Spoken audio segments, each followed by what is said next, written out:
Sweet 16 run, the experience being there for that again, obviously last year all the way to the national championship game, but that just seemed like, especially going to Boston for that, facing UConn. I know it was not as close as last year's national championship game, but UConn just seems like they're just in a different category than the rest of basketball teams in college basketball. So I just look at it really as this is a heck of a 2-year stretch for the Aztecs here, and they're set up pretty darn well. You said it right, Ben. I mean, it's really special. I hope people kind of understand in San Diego, and I think they do. I mean, I think there's a lot of passion for specifically San Diego State men's basketball. I think in general, since I've been here, SDSU athletics has really risen. Maybe that has to do with this post-Chargers era. Maybe it has to do with the success in general as well. But it's hard to do. Like I'm looking at teams that are in the Final Four this year, and they're like first time since 1980 for Purdue. The Aztecs were there last year. First time since 1983 for NC State. With Jimmy Valvano winning a national championship in '83. First time ever for Alabama with all of their resources in a Final Four. It's fun. I'm telling you, man, there's nothing like the NCAA tournament. It's an amazing event, and it puts everyone on equal footing. It's a one and done tournament. And it's fun. I mean, it's a whirlwind. Like even the last 3 weeks, Vegas, Spokane, Boston, over a 3-week run. The year prior, I was in Vegas, Orlando, Louisville, Houston, over 4 weeks. It's just a unique, great American sporting event that I think is only rivaled by like the Super Bowl, really, in terms of like the spectacle that it is. And the beauty of it is you just don't know. But San Diego State's been so consistently good. I mean, obviously it was Steve Fisher initially, but the job Brian Dutcher has done is it's one of the best jobs in America. It is just as simple as that. I mean, to reach consecutive Sweet 16s, and really they had the 30-2 team we'll never know about.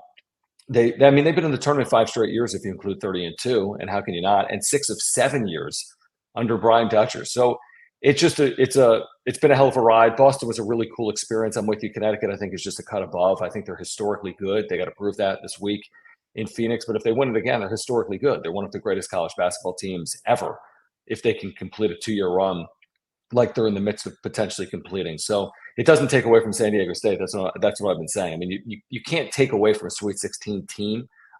Their accomplishments speak for themselves, and I'm excited already for next year.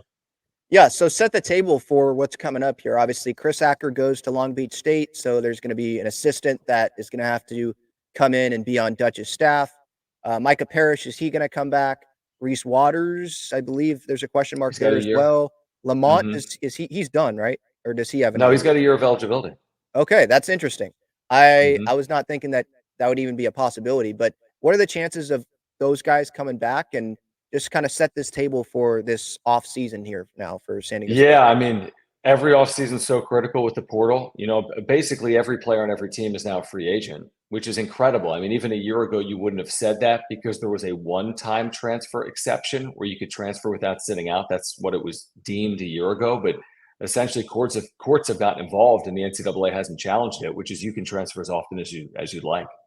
So now you could have multiple time transfers that don't have to sit out, which means any player can transfer at any point. I think you have basically half of college basketball players in the portal. Think about that. There's 5,000 college basketball players, roughly 4,000 still have eligibility, and pushing 2,000 are in the portal, over 1,500. So half of college basketball players are in the portal. It's just the new normal. But I think you're building around some of your young core, Elijah Saunders and Miles Byrd, presuming that they will be back. And Mark Ziegler is kind of quoted with them saying, they're going to be the core of the team. And they have a really good young player they redshirted that's about 7 foot, Magoon Guath, that I think is going to be a household name next year that's going to be really impactful. And then out of Butler, Waters, Parrish, how many, if any, return?